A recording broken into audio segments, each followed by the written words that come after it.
우리가 2월 한 달 내내 우리의 공생애가 시작돼야 합니다라고 은혜를 나눴습니다. 많은 분들이 맞아, 이제 나도 신앙의 생활, 신앙의 날들을 바르게 살아가야겠어라고 또 결단하기도 했습니다. 그래서 이젠 정말 제대로 된 신앙생활을 해보겠다라고 그렇게 성령의 감동하심으로 결단하자마자 생각하지도 못한 문제들이 그 결단의 문을 꽉 막아버리는 경우를 여러분은 느끼셨을 것입니다. 예를 들어서 주일날 그동안 이리저리 반쪽짜리 주일들이었습니다. 예배 황급히 마치고 가서 또 가게 문을 열고요. 그러다가 하나님께서는 그런 주일의 예배를 기뻐하시지 않아 라고 하는 것을 그렇게 오랜 시간 10년 20년 들었는데도 깨닫지 못하다가 어느 날 성령께서 감동하실 때가 있어요. 내가 가게를 하면서도 이건 죽는 길이야 라고, 그래서 이제는 정말 온전한 주의를 드려야겠어 라고 결단을 했습니다. 얼마나 아름다운 모습입니까? 근데 곧 다가오는 문제가 뭡니까? 아직 가게 문을 닫지도 않았는데도 문제가 다가와요. 나 혼자 잘 믿고 온전히 믿는 문제라면 그렇게 할 수 있습니다. 근데 가게의 생리가 어찌 그렇습니까? 여러분, 내가 가게 문 닫으면 옆 가게에서 굉장히 불편해 합니다. 특별히 화천 뜨문뜨문 있어 잘 모르지만 서울 남대문이나 동대문 시장 같은 경우에는 옆 가게 문 닫는 것 굉장히 민감하게 싫어합니다. 왜냐하면 그 가게가 문을 닫으면 그 조명 하나가 꺼지고 고기 하나가 휑해지는데 그 거리 자체가 죽는다는 것입니다. 그런 시장의 생리를 잘 알고 있는데, 내가 주일날 교회에 가기 위해서 문을 닫았다 하면 혹시 내 옆에 있는 사람들이 어떻게 해요? 그놈의 교회 때문에 오히려 내가 결단한 것이 전도의 문을 막아버리는 것이 아닌가라고 하는 이러한 아주 현실적인 고민들이 실제로 다가옵니다. 친족 간에도 예를 들어서 한 달에 한 번씩 그렇게 모임이 있는 친족들 많지 않습니까? 특별한 날을 정해서 모이는데 세상에 평일을 모이기 힘드니 그러니 꼭 주일날 모여요. 그동안 아무 문제 없이 한 달에 한 번 혹은 분기에 한 번이니까 이건 특별한 일이니까 빠져도 어쩔 수 없어 하다가 그러다가 어떻게 해요? 또 성령께서 어느 날 이상하게 내게 감동을 주셔요. 사람을 살리고자 하시고 새롭게 하고자 하실 때는요, 그동안 늘 들어왔던 문제 임에도 불구하고 그날은 특별하게 가슴에 와닿습니다.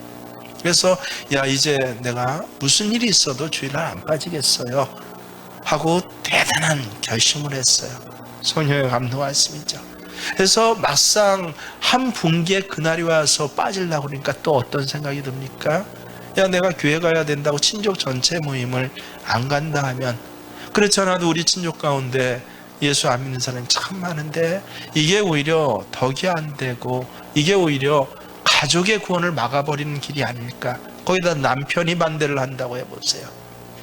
교회 가는 것 때문에 싸움이 난 것이 예상이 되고 오히려 그래서 남편의 마음이 강팍해지지는 않을까. 무엇입니까? 여러분, 이런 실제로 우리가 신앙생활을 제대로 대충 하자고 하면 이런 고민은 절대 안 생깁니다. 10년, 20년, 심지어는 30년, 40년을 어슬렁어슬렁 때에 따라 할 수 있어요.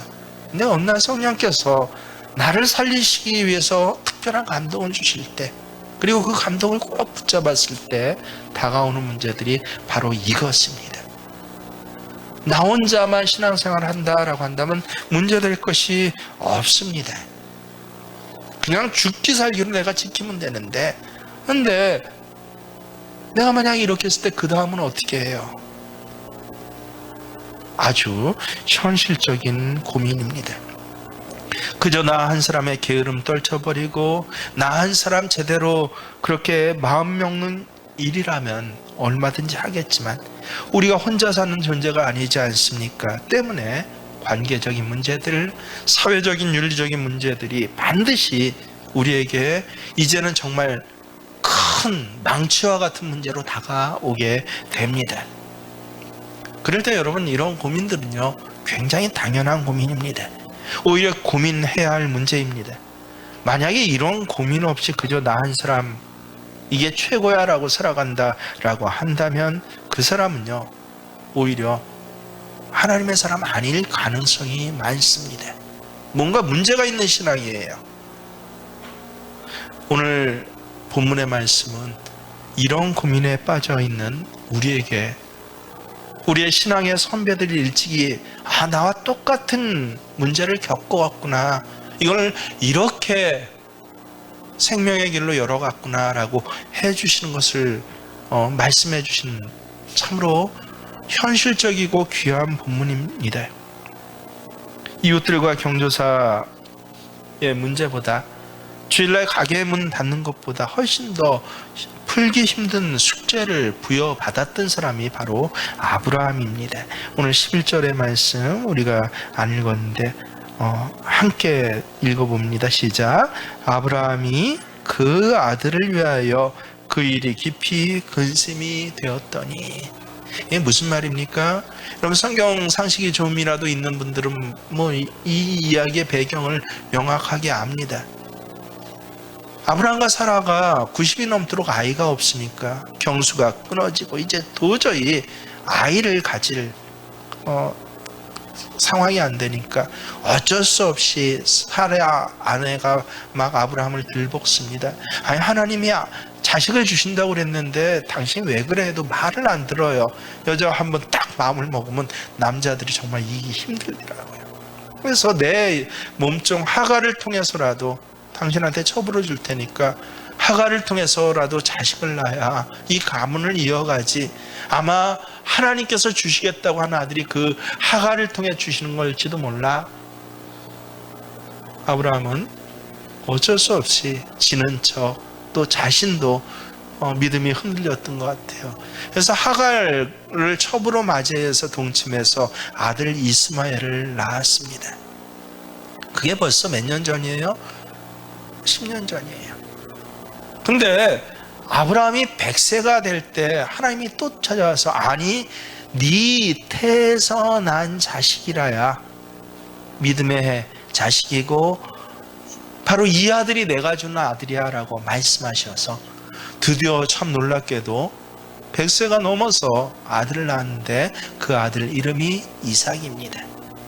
자, 이삭이 젖먹이 때를 지나서 이제 한 젖을 끊을 때쯤 아마 6, 7살이니까 10년 전에 태어났던 이스마엘 이복 형은 몇 살이에요? 벌써 17, 18 아마 다 청년이 되어가고 있습니다. 그래서 야, 이삭이 젖되었어를 온 집안이, 아브라함 집안이 보통 집안입니까? 우리가 좀 알면은 종만, 그것도 칼을 쓰는 종만 300명을 거느리는 어마어마한 갑부가 됩니다. 그러니 이 온 집안이 가장 귀한 일, 이삭이 드디어 젖을 떼고 한 사람 역할을 하게 됐어를 잔치를 벌이는 날이었어요. 근데 그동안 몰랐는데 갑자기 사레의 눈에 그 장면이 들켰다는 거예요. 아니, 20살 가까이 된 이스마엘이 알고 봤더니 이삭을 갖다 어떻게 했어요? 너무너무 괴롭히고 있었습니다. 한두 번 그런 게 아니라 아예 주눅이 들어갔고 애가 그동안 말을 못한 것이에요. 왜 이삭이 저렇게 잘하지 못할까? 왜 얼굴은 늘 어두운 근심이 있을까? 라고 했는데 그냥 애가 잘하려니 애 특성이니 그랬지만 알고 봤더니 그 형 이스마엘이 애를 갖다가 괴롭힌 것입니다. 괴롭혀도 보통 괴롭혔습니까? 성경에 보니까 메사학이라고 나옵니다. 메사학은 그냥 괴롭히고 쓰다듬고 때리고가 아니라 성적인 관계를 맺었다는 것이에요. 성적으로 추행했다는 것입니다. 사라가 그 장면을 보고 참을 수가 없었습니다. 그래서 아브라함에게 와서 요청을 하는데 무슨 요청을 합니까? 10절에 보니 이 자식을 그 여종과 함께 내어 쫓으라라고 요청을 합니다. 그래서 아브라함이 그 얘기를 듣고 그 근심하였다라고 하는 것입니다. 아브라함이 그 아들을 위하여 그 일이 깊이 근심이 되었더니, 도대체 어떻게 해야 합니까? 굉장히 이것은 심각한 내용입니다. 예를 들어서 우리가 사라의 요청을 갖다가요 정확히 하면요, 뭐 이걸 또 듬성듬성 나름대로 타협하면, 아 그래?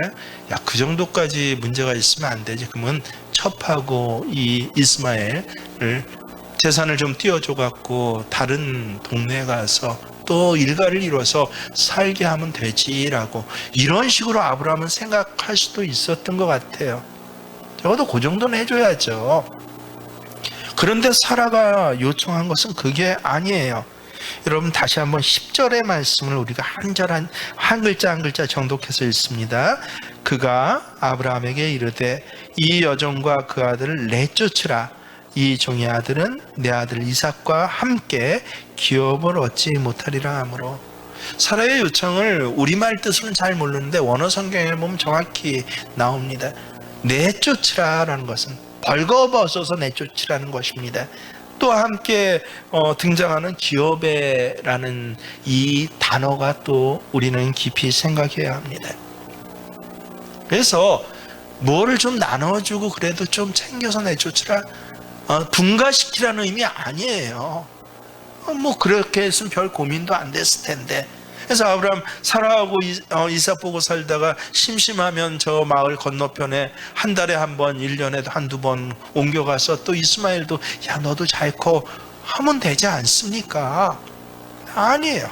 완전히 집안에서 벌거벗겨서 내쫓으라 라고 하는 것입니다. 특별히 그 내쫓으라 하면서 우리 집에서 내쫓아라고 하지 않아요. 사라는 뭐라고 합니까? 함께 기업을 나누지 못하리라. 기업이란 말을 우리가 잘 알아야 합니다. 집안 문제가 아니라 무슨 문제라고 사라는 이야기라는 거예요? 기업의 문제예요. 그러니까 한 집안에서 일어났던 뭐 첩과 본실, 정실 부인의 갈등의 문제가 아니라 이것은 한 기업, 아브라함을 통해서 하나님께서 약속하셨던 믿음의 나라의 문제고, 그리고 공동체의 문제다. 교회 전체의 문제였다라고, 아브라함의 교회의 문제였다라고 그렇게 요청하고 있는 것입니다. 그래서 하나님은 사라가 옳다라고 말씀해 주세요. 참 모진 말 같은데 놀랍게도 사라 말을 들으라. 왜요? 여러분 이제부터 중요한 것입니다. 여지껏은 배경이었어요. 신앙은요 개인적인 것이 아닙니다. 공동체적인 것이 신앙생활입니다. 처음 내가 예수 믿을 땐 개인적으로 나 개인이 선택해서 예수 믿는 것 같아요. 하지만 일단 신앙을 붙잡은 이후에는 놀랍게도 하나님께서 이 신앙을 개인의 문제가 아니라 한 집안을 넘어서 계보의 문제로, 믿음의 지경과 영역의 문제로 그렇게 하나님은 다뤄주시는 것이 우리의 신앙생활이라는 것입니다. 이게 바로 오늘 말씀에서 우리가 새롭게 깨달아야 할 핵심입니다. 아브라함은 하나님과 1대1로 만나서 하나님의 믿음의 백성으로 언약을 시작하지만요, 그러나 그 언약의 내용은 무엇입니까? 너로 한 민족을 이루게 하고 너로 한 나라를 이루게 하며 내가 지시할 그 땅은 세상에 그렇게 넓은 지구상의 어마어마한 땅덩어리 중에서 바로 내게 줄 그 땅은 무슨 땅이다? 이건 하나님의 땅, 하나님의 신앙의 나라가 될 것이야 라고 그렇게 하나님은 약속해 주십니다. 아브라함 한 사람에게 주신 언약이 아니라 아브라함의 가정 공동체, 아브라함의 기업, 아브라함의 나라와 맺은 언약이 바로 우리의 신앙의 생활이고, 이거는 아브라함뿐만 아니라 우리 자신도 그렇습니다. 내가 어느 날 무슨 일인지 모르겠지만 성령께서 나를 어떻게 이끌어서, 그래서 십자가 밑에 나와서 그렇습니다 하나님 내가 죄인입니다 라고 나 개인적으로 예수를 영접했지만, 그래서 이것은 나 개인의 일로 알았지만 아니에요. 영적으로 보면 개인의 일이 아니라 무슨 일입니까? 바로 내 집안의 일이기도 하고 내가 앞으로 이뤄갈 믿음의 계보의 일로 하나님께서는 그렇게 약속을 해주신다는 것이에요. 그래서 아브라함이 이스마엘을 내쫓는 것은요, 단순히 동생 이삭을 괴롭혔기 때문에, 이게 못됐기 때문에 그래서가 아닙니다. 아브라함을 통해서 다스리고 말씀하신 이 하나님의 나라를, 하나님의 통치를 이스마엘이 인정하지 않았고 받아들일 수도 없었기 때문에 그렇습니다. 그래서 성경은 이스마엘을 향해서 특별히 다른 또 한 단어를 사용하시는데 처음엔 왜 이런 단어를 사용하실까 몰랐어요. 근데 이 말씀이 보여지니까 명확히 깨달아진 게 무엇입니까? 이스마엘의 기질에 대해서 언급을 하십니다. 이스마엘의 기질이 뭐와 같았다? 그는 당나귀 기질을 가지고 있었다라고 이 말씀을 하십니다. 당나귀 기질이 무엇입니까? 아무에게도 구속당하기를 싫어합니다. 기질적으로 하나님 백성의 그 구속함, 그리고 하나님의 지배를 받기 싫어하고 결론적으로 하나님께 결코 돌아올 수 없는 그런 사람이 있어요. 그게 누굽니까? 이스마엘이었다라고 하는 것입니다. 그러면 알겠어요, 이제 하나님. 그래서 이스마엘을 내쫓아야 되는군요. 아브라함도 거기까지 알겠어요. 근데 핸드폰 좀 누가 정리해 주세요. 계속 울릴 것 같습니다. 옆에 도와주세요. 앞으로 어르신들 핸드폰 정리를 꼭 해주세요. 예배 시간에 핸드폰 안 울리도록 미리 협조를 잘 받으시길 바랍니다.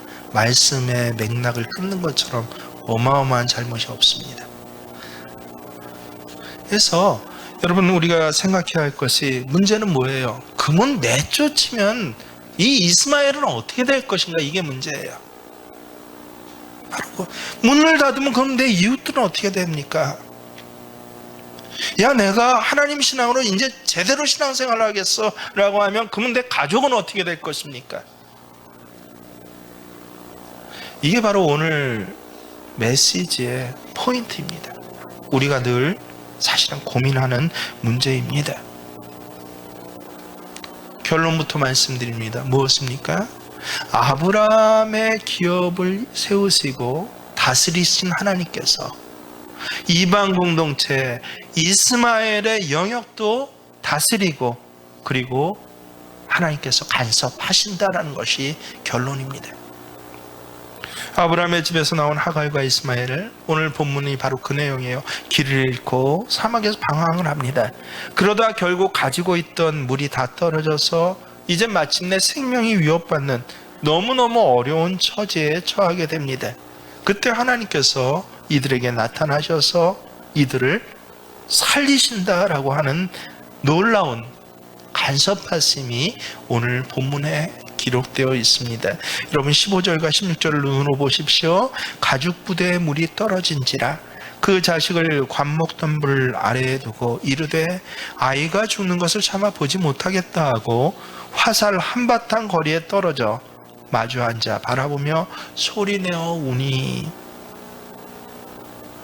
여러분, 오늘 말씀을 좀 더 깊이 묵상하면 참 우리가 또 이해가 안 된 몇몇 부분들이 바로 이 두 절 안에도 들어가 있습니다. 이스마엘 아까 몇 살 된 청년이라고 했습니까? 이제 17에서 적어도 17에서 20을 거의 안팎된 그런 청년으로 보여집니다. 그런데 여러분, 사막에 헤매다가 누가 먼저 쓰러졌다고요? 누가 먼저 쓰러졌습니까? 이스마엘이요. 아니, 힘센 청년 이스마엘이고 분명히 하갈은 어미예요. 제가 잘 압니다. 어미 사랑을 많이 받아서 못 깨달았는데 아내를 보니까 잘 알더라고요. 어미란 어떤 존재인가를요. 자기 입에는 물 안 들어가도 누구 입에는 물 넣어줬을까요? 자식 이스마엘에겐 물을 먹이면서 이게 며칠째인지는 모르겠지만 기진할 때까지 왔을 것이에요. 그럼 당연히 쓰러져도 누가 쓰러져야 할까요? 하갈이, 어미가 쓰러졌어야 하는데 이스마엘이 먼저 쓰러졌다라고 하는 것입니다. 어떻게 그럴 수가 있을까? 참 이상하다. 또 상식적으로 또 나름대로 이해를 하면 하가는 이스마엘은 태어났는데 뭐로 태어났어요? 사실은 아브라함의 계승자로 태어났잖아요. 이삭 7년 뒤에 태어나기 전에는요. 10년 뒤에. 그러니까 부잣집 도련님으로 태어났어요. 그렇게 자라왔습니다. 그에 비해서 하갈은 어떤 출신입니까? 여종 출신이에요. 그래서 어려운 일, 또 이렇게 급박한 어떤 상황에 많이 처해봐서 그래서 이것을 겪어낼 수 있었겠다라고도 이런 식으로도 나름대로 해석할 수 있겠지만, 근데 아까 그랬죠? 이스마엘을 성경은 뭐라고 소개한다고요? 들나귀, 당나귀와 같은 자다. 무슨 뜻이에요? 기질 자체가 참아내질 못하는 자예요. 자기의 결핍함, 자기의 부족함들을 참아내지 못하는 그런 기질의 사람. 분명히 사막의 이 어려운 환경에 이스마엘이 훨씬 더 빨리 참아내지를 못하고 자기 성격에 쓰러졌다라고 그렇게 성서학자들은 이야기를 하고 있고, 저는 거기에 동감을 합니다. 사람이 화가 나면 일부러 자신을 더 지치게 만들고 스스로 학대하는 기질의 사람들이 많은데, 그 사람이 바로 이스마엘이었던 것입니다. 이스마엘이 쓰러졌어요. 아들이 쓰러진 것을 본 하갈도 가만히 보십시오. 쓰러진 아들 옆에 가서 내 아들 죽는다라고 하면서 그렇게 울더니 거기서 아들 끌어안고 울었다, 이해가 돼요. 근데 성경은 뭐라고 정확히 기록하고 있습니까? 갑자기 일어나더니 화살 한바탕 거리 떨어진 곳에 가서 저 죽어가는 아들을 쳐다보면서 뭐 했다? 크게 소리내어 운지라. 옛날 개역 성경에는 뭐라고 나왔어요? 방성대곡을 했다라고 그렇게 번역을 해 놓았습니다. 이런 장면을 보면 이스마엘이나 하갈이나 다른 면에서 몰라도 그 기질적 성질 하나는 대단했다는 것을 알 수가 있습니다. 그러니까 아들을 낳고는 하갈이 어떻게 했어요? 심지어는 자기의 여주인이었던, 자기 몸종이었잖아요. 사라를 어떻게 했다고요? 모욕하기도 했던 그런 기질을 갖고 있는 것이 바로 하갈과 그 기질을 그대로 DNA로 타고난 것이 이스마엘이었구나라고 하는 것을 알게 됩니다. 정말 대단하죠? 길을 가다가 성질이 나니까 애가 그냥 쓰러져 버립니다. 그러니까 엄마는 좀 떨어진 곳에서 땅을 두드리면서 내 죽는다고 울어댑니다. 참으로 성경에 기록된 대로 그들은 들나귀와 같은 그런 사람들이었습니다. 근데 바로 그때 하나님께서 그들에게 나타나셨다는 거예요. 뭐라고 하십니까? 17절 말씀 잘 우리가 정독하면서 함께 읽습니다. 시작. 하나님이 그 어린아이의 소리를 들으셨으므로 하나님의 사자가 하늘에서부터 하갈을 불러 이르시되 하갈아 무슨 일이냐 두려워하지 말라 하나님이 저기 있는 아이의 소리를 들으셨나니. 여러분, 울기는 누가 울었어요? 하갈이. 그러면 하나님의 귀에는 근데 누구 소리가 들렸어요? 이상하지 않습니까? 너 우는 소리를 내가 들었어. 그래서 네 아들을 내가 살려줄게. 이게 정상적인 어떤 문맥의 흐름이고 스토리의 흐름이 돼야지, 방성대구로 하면서 땅을 치면서 내 아들 죽는다, 죽는 것을 내가 바라볼 수 없다라는 말은 뭐예요? 아들 죽으면 나도 같이 죽을 거야, 이러고 있는데, 그래서 방성대고로 했다라고 소리 높여 울었다라고 하는데, 놀랍게도 하나님께서는요 방성대고를 하는 하갈의 소리를 들으신 게 아니라 누구의 소리를 들었다고 해요? 그 아이의 소리를 들으신지라. 이게 무슨 뜻입니까?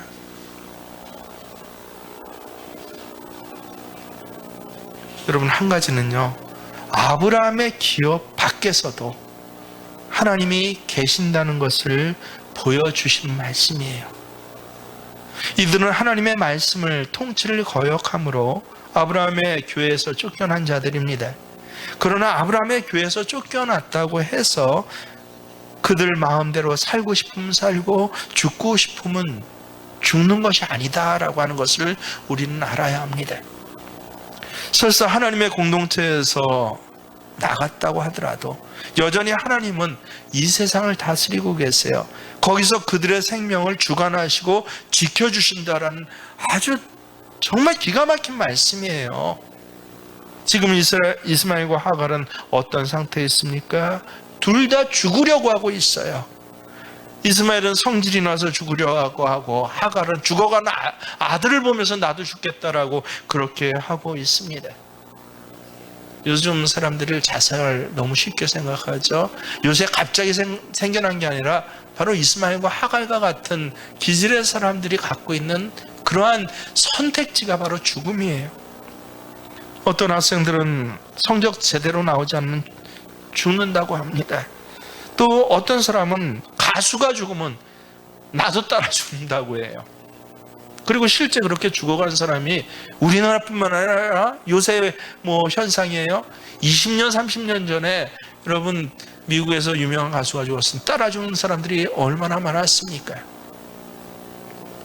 그리고 프랑스의 어떤 가수의 노래가 제목을 블루밍 선데이인가요? 그루밍 선데이인가? 잘 모르겠는데 그 노래만 듣고 죽는 사람이 너무 많아서 한두 명이 아니었던 것 같아요. 그 노래 자체를 갖다 아예 나라에서 틀지 못하도록 그렇게 한 노래도 있어요.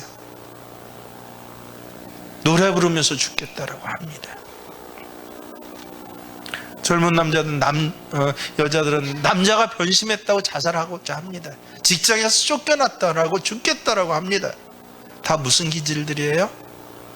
그게 이스마엘 기질이구나. 무슨 뜻입니까? 자기 생명을 너무나 무가치하게 생각한다라고 하는 것이에요. 성질이 나면 그냥 죽어버리고 다 깨버립니다. 너 죽고 나 죽자 합니다. 지금 푸틴이 하는 짓이 그 뜻 아닙니까? 이쯤 됐으면 정리를 할 줄 알아야죠. 이전에 핵폭탄까지 쏘아대면서 결국은 누가 죽나 보자, 누가 사나 보자가 아니에요. 이제는 누가 죽나 보자라고 하는 데까지 가 있습니다. 이게 바로 세상 사람들의 실질적인 주도적인 모습이에요.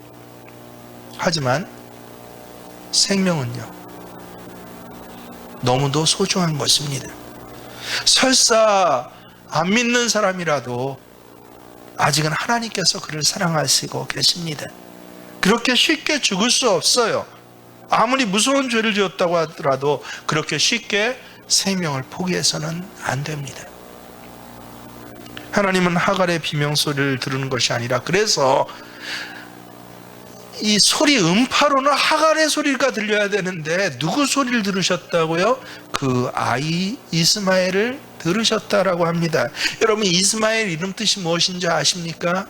참으로 놀랍습니다. 이스마엘이라는 이름은 누가 지어줬을까요? 아버지 아브라함이 지었을 것이에요. 무슨 뜻입니까? 하나님께서 들으셨다라고 하는 신앙적인 이름을 이 아이를 사랑하여서 그렇게 아브라함이 지어주었습니다. 하나님은 하갈의 통곡을 들으신 게 아니라 이스마엘을 그 이름 그대로 들으셨다라고 하는 것입니다. 이스마엘은 죄인으로서 하나님의 교회에서 쫓겨나고 절망적인 상황에 처했습니다. 이스마엘은 모든 신앙 없는 사람의 대명사예요. 심지어는 부부지간에 또 부모 자식지간에 저도 그런 소리 들었어요. 너 그렇게 계속 교회 나가면 이 아빠 죽어버리겠어. 어떻게 해야 해요? 근데 하나님께서는 누굴 들으신다고요? 그런 방송대곡을 듣는 것이 아니라 이스마엘을 들으셨다. 그 약속을 하나님께서 기억하셨다는 것입니다. 왜냐하면 그가 아브라함의 아들이었기 때문에 그렇습니다. 여러분, 사막에서 물이 떨어져 갖고 죽는 사람이 한둘이겠습니까? 전쟁 나서 폭탄 맞아서 떨어지는 폭탄에 죽는 사람이 한둘이겠습니까? 근데 왜 하갈과 이스마엘만은 이렇게 하나님이 사자까지 보내서 특별히 살리십니까? 하갈이 방성되고 있기 때문에 그렇습니까? 특별히 하갈이 아들에 대한 사랑과 간절함이 하늘문을 여는 그 진한 어떤 감동이 있기 때문에 그랬습니까? 아니라는 거예요. 왜 그러셨다고요? 이스마엘이 아브라함의 아들이었기 때문에 그랬다라고 하는 것입니다. 하나님께서 아브라함에게 언약하신 것이 무엇입니까? 하나님의 말씀에 순종하기만 하면 그가 생각하지도 못했던 부분에서조차 그의 믿지 않고 그의 영역을 벗어난 가족까지 책임져 주시겠다는 것이에요. 얼마나 놀라운 말씀인지 모릅니다. 아브라함은 모든 가능성을 다 생각하지 않았어요. 아브라함이 믿음의 조상의 길을 걸을 때는요, 이 모든 가능성, 야, 그 다음에는 어떻게, 옆집 사람이 그러면 어떻게, 야, 친척들이 그러면 어떻게, 이것까지 생각하지 않았다는 것이에요. 그랬다면 아브라함은 절대 제대로 신앙생활을 못했을 것이에요. 그냥 하나님 눈에 보이는 말씀만, 사라가 오라, 그의 말대로 행해 라고 했을 때 아브라함은 어때요? 그 다음을 붙잡은 게 아니라 뭐를 붙잡았어요? 지금 내게 나타나셔서 하신 하나님의 말씀을 붙잡았습니다. 그래, 사라가 말한 대로 행해야겠다. 아주 단순했어요. 그러니까 그가 못하는 부분은 어떻게 되었다고요? 하나님이 찾아오셔서 만나주시고 지켜주시고 그 다음을 책임져 주셨다는 거예요. 이스마엘을 내보내면 어디서 어떻게 죽게 될지 모르면서도 아브라함이 그를 내보낼 수 있었던 이유는 어디에 있습니까? 비정해서 그럴까요? 야, 아브라함은 심장이 강철과 같았어요. 제 심장으로는 못 끌 것 같은데요. 아니요. 11절을 다시 한번 보시길 바랍니다. 아브라함이 그의 아들로 말미암아 그 일이 매우 근심되었더니, 처음에는 매우 근심되었어요. 우리가 똑같습니다. 그냥 근심 정도가 아니라 매우 근심되었다 하니까 저는 아브라함의 성품에 아마 저보다 더 근심했을 것 같아요. 저보다 더 그 다음을 염려했을 것 같습니다. 그런데 12절에 뭐라고 합니까? 하나님이 아브라함에게 이르시되 내 아이나 내 여종으로 말미암아 근심하지 말고, 쫓아내라가 아니에요. 하나님 말씀하신 건 그 여종이 나가는 것으로 인해서 뭐 하지 말라? 근심하지 말라. 야, 이 여종과 이스마엘 이 자식을 쫓아내면 어떻게 해? 그게 아니라 걔네들이 나가는 것으로 인하여서 근심하지 말고 너는 사라의 말을 다 들으라. 왜? 이삭에게서 난 자라야 네 씨고 네 기업이고 내가 너에게 약속했던 나라, 내가 너에게 약속했던 백성이 이삭으로부터 시작될 것이야. 그러고 나서 하나님이 하신 말씀이 무엇입니까? 13절 시작. 그러나 여종의 아들도 냈으니 내가 그로 한 민족을 이루게 하시라 하신지라. 아브라함이 이걸 붙잡은 거예요. 야, 뭐 이웃 볼 게 어딨어? 너나 살아야지, 너나 복 받아야지. 친족들이나 이웃 가게 생각하지 말고 그냥 너 믿는 대로 일단 해. 하나님 그렇게 말씀 안 하셨어요. 여러분, 그건 비정상입니다. 뭐라고 했어요? 하갈과 이스마엘도 네 신이, 아브라함 때문에, 하나님의 말씀을 붙잡을 아브라함 때문에 하갈과 이스마엘도 어떻게 하겠다? 구해주시는데, 구하는 정도가 아니라 어떻게 하셨다? 한 큰 민족을 이루게 하시겠다라고 합니다. 아브라함 매우 근심한 중에 이 말씀을 붙잡은 것이에요. 야, 이것 할까 저것 할까, 그래 결단했어요. 이런 식이 아니라 하나님의 또 다른 약속을 붙잡으신 겁니다. 내가 하나님의 말씀에 절대 순종하면 하나님이 이스마엘을 지켜주실 것이다. 내가 하지 못하는 그 다음의 일을 하나님이 해결해 주신다. 그리스도인의 삶의 특징이 무엇입니까? 그것은 단순하다라고 하는 것이에요. 단순하다고 해서 머리가 나쁜 것 아닙니다. 머리가 나쁜데도 복잡하게 생각하는 사람은요, 아주 문제를 복잡하게 생각을 합니다. 단순한 사람의 특징이 무엇입니까? 무엇인가 믿는 것을 아주 확실히 붙잡는다는 것이에요. 그리스도인들이 단순한 것은요, 무엇입니까? 내가 하지 못하는 다른 부분을, 내가 이 하나님의 것을 붙잡을 때 나머지 것은 하나님께서 책임져 주신다라고. 내가 말씀을 들을 때 하나님께서 나의 결혼과 직장과 믿지 않는 식구들을, 옆에 있는 가게의 상인들을 책임져 주신다라고 하는 것을 믿는 단순함이에요. 아브라함은 하나님의 말씀을 믿었습니다. 그러니까 하나님이 광야에서 쓰러져 죽으려고 하는 이스마엘을 찾아가셔서 지켜주시고 보호해주시겠다, 설사 그 지경이 될지라도 하나님 그렇게 하실 거야, 바로 이것을 믿은 것입니다. 그래서 오늘 이스마엘과 하갈, 죽어가는 이들에게 하나님이 나타나신 것은 왜 나타나신 거예요? 이들이 죽어가는 게 불쌍해서 나타나신 건가요? 아니요, 아브라함 때문입니다. 아브라함이 무엇했기 때문에? 믿음을 붙잡았기 때문에.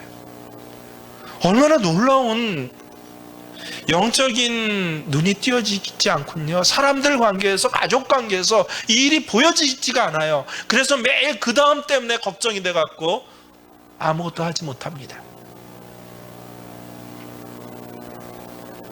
이스마엘을 낳고 그 이름을 하나님이 들으셨다라고 짓고 쫓겨난 이스마엘을 위해서 매일 군심할 수밖에 없었던 아브라함. 하지만 그 여종의 씨도 내 신이 내가 그것을 책임지겠다라고 말씀하신 하나님의 약속을 믿은 아브라함 때문에 오늘 하갈과 이스마엘은 다시 살아난 것입니다.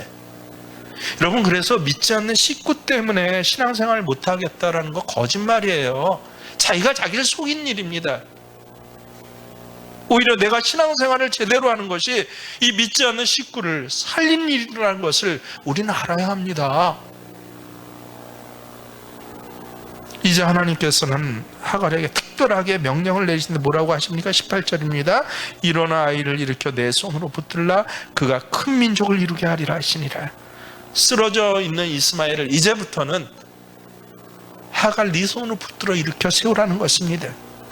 지금 정신 차리지 못하고 있는 아이를 억지로 세워놓으신 후에 하나님께서는 아주 강한 민족이 될 것이다 라고 축복을 해주십니다. 이스마엘 물 한 모금 얻어먹고 어미가 발견한 이 하나님의 말씀을 직접 처음 들었을 때 아마 이스마엘의 평생에 이러한 놀라운 감동은 저의 평생을 지배했을 것이에요. 저는 예수 안 믿는 사람들 가운데 이런 특별한 체험과 감동을 가졌던 사람들의 몇몇 이야기들을 알고 있어요. 제가 들은 바도 있어요. 하나님은 안 믿지만 어마어마한 내 인생의 분수령 같은 날들이었습니다 라고요. 정신도 못 가누고 있는 자신에게 앞으로 큰 민족을 이루리라는 약속, 이 약속을 하나님께서 직접 주셨습니다. 그리고 하나님의 이 약속은 어떻게 됐습니까? 한 글자도 안 틀리게 그대로 이루어집니다. 20절 함께 있습니다. 하나님이 그 아이와 함께 계심에 그가 장성하여 광야에서 거주하며 활 쏘는 자가 되었더니, 하나님이 이스마엘과 함께 계셨다. 근데 이것을 임마누엘이라고 하지 않습니다.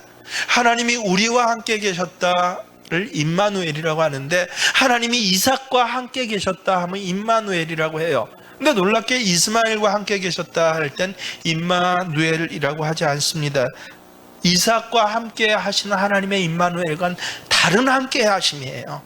어떤 함께 하십니까? 단지 다른 사람보다 특별하게 이스마엘의 길을 열어주신 것이에요. 그 당시에 가장 유명한 영웅은요, 활을 잘 쏘는 사람이었던 것 같습니다. 이스마엘은 유명한 공사가 되었습니다. 이스마엘은 우리가 생각하는 것보다 세상에서 굉장히 성숙한 삶을 살았던 것 같고, 그래서 지금 아랍 쪽의 계열들이 바로 이스마엘 계열 아닙니까? 한 나라, 정말 한 민족을 이루고 있죠. 우리가 아마 이때 살았다면요, 이삭이라는 이름보다 이스마엘이라는 이름이 훨씬 더 훌륭하고, 그리고 높이 찬사를 받는 것을 볼 수 있었을 것입니다. 때때로 유명한 정치가들을 보면 참으로 그때 신의 도움을 받았다고 말할 수 있을 만한 순간들이 굉장히 많은 것을 볼 수 있습니다. 정말 하나님이 도와주신 것이에요. 하지만 그렇다고 해서 그가 하나님의 아들이 된 것은 아닙니다. 이삭과 같은 방식으로 함께 하신 것이 아니라는 것이에요. 이스마엘과 같이 너도 큰 민족을 이루게 하리라는 세상을 움직여가는 그 한 틀에 하나님께서는 이삭이 아닌 이스마엘을 때때로 세우시기도 한다라는 것입니다. 역사를 깊이 알아가다 보면 이게 점점 분명해집니다. 저는 감사하게도 역사를 전공해서 얼마나 감사한지 모릅니다. 내가 가보지 못한 나라, 살아보지 못한 시대의 일, 그 사건 한가운데서도 하나님이 정말 그렇게 역사하셨다는 것을 정말 보게 됩니다. 우리가 알아야 할 것은요, 이 세상이 무주공산이 아니라는 사실입니다. 하나님께서는 교회 밖에도 계시고 교회 밖에서도 여러 인물들을 통해 이 세상을 다스려 가십니다. 단지 통치하시는 원리가 틀린 거예요. 교회 안에서는요, 하나님 말씀과 성령으로 하나님의 자녀들은 그렇게 통치하십니다. 한 사람 한 사람 마음속에 말씀으로 찾아가 주시고 감동해 주시고 그들로 하여금 자진해서 하나님의 일을 하게 하십니다. 그래서 교회 안의 원리는 무엇입니까? 은혜와 사랑이에요. 이 하나님 백성들이 살아가는 가장 기본적인 삶의 동기고 원리입니다. 교회에서 그래서 가족 공동체, 기업에서 쓸 수 있는 가장 무서운 일이 무엇입니까? 이러한 원리를 무시하고 내어쫓는 것이에요. 강제력을 발동하는 것입니다. 하지만 세상은 반대예요. 강제적인 법을 통해서 세상은 다스려집니다. 이 법이 지켜지지 않으면 세상에선 처벌을 받게 됩니다. 이스마엘의 화살이 그의 염통을 꿰뚫게 되는 것이에요. 아무리 좋지 않는 정부라고 하도 무정부 상태보다 낫다고 저는 믿습니다. 인류의 역사가 그래왔어요. 정부가 없으면 인간이 자연 상태처럼 평화롭게 살 것 같지만, 홉스가 그랬죠. 정부 없는 평화의 시대를 록스가 그랬죠. 그 사상가들의 계열이 있지만 그들은 인간의 역사의 과정 속에서 틀렸다는 것이 이미 결정이 났습니다. 여러분, 실제로 정권이 없으면 굉장히 무서운 혼란과 함께 이 세상 완전히 지옥이 되어버리고 맙니다. 하나님께서는 이 세상에 대한 통치를 한 번도 포기하신 적이 없습니다. 교회 안에서는 하나님의 자녀들에게는 말씀과 성령으로, 그래서 은혜와 사랑으로 하나님의 자녀들을 키워가시고 움직여가세요. 우리는 들나귀 같은 기질의 사람들이 되어서는 안 됩니다. 이삭과 같이 하나님이 웃게 하시는 사람들이 되어야 합니다. 하지만 세상에서는 때때로 영웅적인 사람들을 세우셔서 그들에게 힘으로 활과 화살을 주시고 칼을 들려주셔서 세상의 죄를 다스리십니다. 그래서 교회는요, 하나님의 직접적인 통치 아래에 있고 세상은 간접적인 통치 아래에 있습니다. 세상은 자기 권력만 믿고 스스로를 절대시하려는 경향이 있습니다. 그때마다 교회는 그렇게 해서는 안 된다, 그거는 사는 길이 아니야 라는 것을 가르쳐줘야 해요. 이 세상은 결코 이상적인 사회 될 수 없습니다. 이 세상에서는 산상설교가 통하지 않습니다. 어느 정권, 누가 대통령이 되어도 마찬가지입니다. 저 사람이 대통령이 됐다고 급격하게 사회가 좋아질 것이라고 여러분 기대하십니까? 이제 우리는 많이 경험해 봤잖아요. 외국처럼 20년, 30년 한 독재자 밑에서 지내오는 것이 아니라 5년마다 대통령이 바뀌어가면서 경험해 보지 않았습니까? 절대로 그런 이상사회는 오지 않습니다. 오른뺨을 맞았을 때 왼뺨도 돌려대라고 해서 교도소를 없애고 사형제도를 없애려면 죄가 더욱 기승을 부립니다. 이 세상은 칼에는 칼, 눈에는 눈, 이에는 이로 다스립니다. 이것은 하나님께서 세상을 다스리는 원리예요. 세상 사람들이 잘못됐기 때문이 아닙니다. 하나님의 공동체 밖에 있는 사람들을 간접적으로 다스리는 원리입니다. 꼭 기억하십시오. 하지만 세상을 지키는 것은 무엇입니까? 교회에서 흘러 넘쳐서 세상으로 향하는 사랑이고 은혜로 이 세상의 생명은 지켜집니다. 왜 이렇게 말을 복잡하게 합니까? 여러분이 그만큼 힘들어해서 그래요. 여러분, 이스마엘이 사는 것은 누구 때문에 산다고요? 아브라함 때문에 사는구나. 아브라함이 어떻게 했을 때 삽니까? 하나님의 말씀에 온전하고 단순하고 진실하게 순종했을 때 이스마엘도 사는구나. 거꾸로 생각해 보십시오. 그 아이 때문에 매우 근심해서 하나님의 말씀에 순종을 안 했다면 아브라함의 가문은 어떻게 됐을까요? 둘 다 죽습니다. 그렇구나. 그 다음은 어떻다고요? 하나님이 책임져 주십니다. 그 다음은 절대적으로 하나님의 영역이지 나의 영역 아닙니다.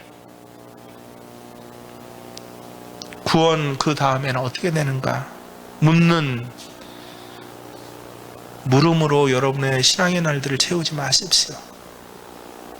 이삭에게서 나는 자라야 내 씨가 될 것이다 라는 하나님의 약속을 붙드는 것에 정말 이제는 전념하여 힘쓰실 수 있는, 그렇습니다. 내가 하나님 말씀을 믿고 요동치 않습니다 라고, 하나님만 바라봅니다 라고 오늘 이후 사순절의 내내의 기간들을 그렇게 눈에 초점을 맞추시고 여러분의 신앙생활을 다시 일으켜 세우시는, 매우 근심하는 자리에서 이제 하나님의 약속을 붙드는 자리로 나가시는 저와 여러분이 되시길 주의 이름으로 축원합니다.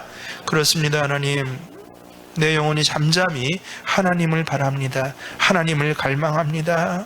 나의 소망은, 나의 생명은 하나님께로부터만 납니다라고 고백합니다.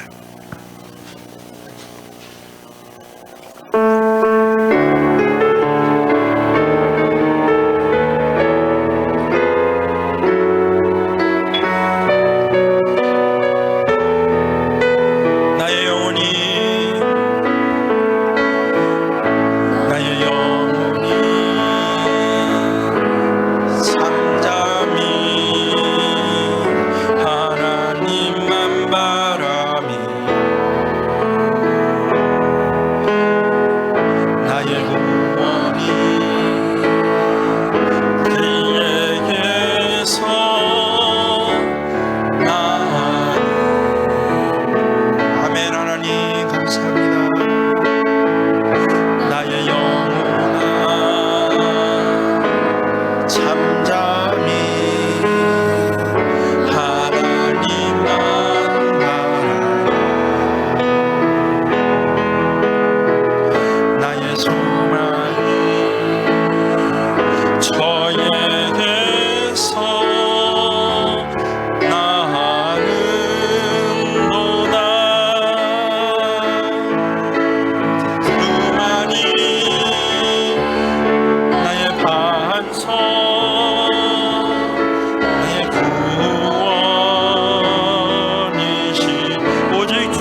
요동치 아니하니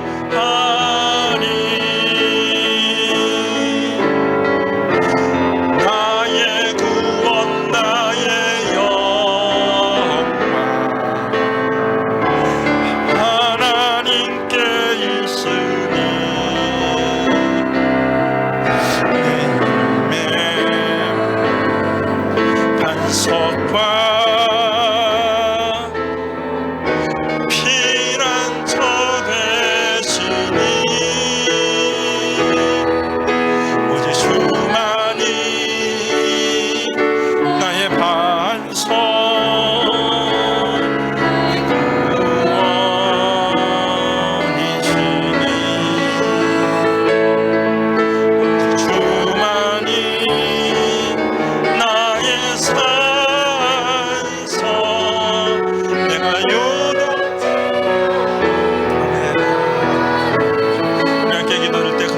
주님, 내가 그 다음 때문에 오히려 신앙생활 못하겠다라고 매우 근심하는 자리에 그동안 있었습니다.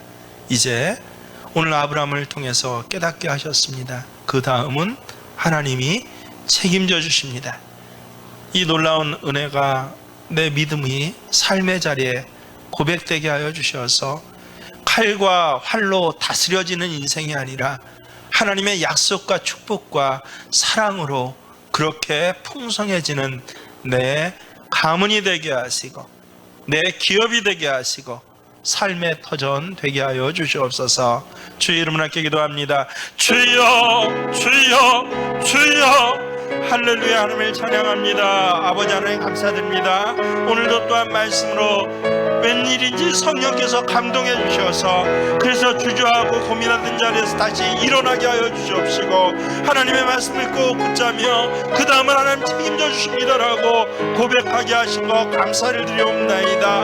아버지 하나님, 아브라함과 같이 이제 하나님께서 나머지의 모든 것들을 담당해 주실 것을 믿으면서 아침 새벽에 일찍 일어나 주의 일을 수행함으로 한 가문을 살려가며 한 민족을 이뤄가는 저희가 될 수 있도록 주님 도우시며 인도하여 주시옵소서. 내 집안이 그런 가정이 되기로 원하옵나이다. 한 집안이 아닌 하나님의 기업이 되기로 원하옵나이다. 내 사업장이 하나님의 기업 되게 하여 주시옵시고 이렇게 맺어지는 우리 인간의 모든 관계들이 하나님의 나라요 하나님의 백성이 되어서 아브라함 그 믿음을 통하여서 살려주심의 영의 역사, 그 은혜의 살림의 역사를 받는 저희들 될 수 있도록 주님 도우시고 하나님의 인도해 주시옵소서. 이제는 우리 주 예수 그리스도의 은혜와 하나님 우리 아버지의 지극하신 사랑하심이 성령님께서는 그 다음에 약속을 반드시 이루어 주시고 동행하시고 역정케 하시는 역사하심이 오늘 아멘으로 화답하는 모든 예배자들 위해 함께 하시기를 간절히 축원하옵나이다.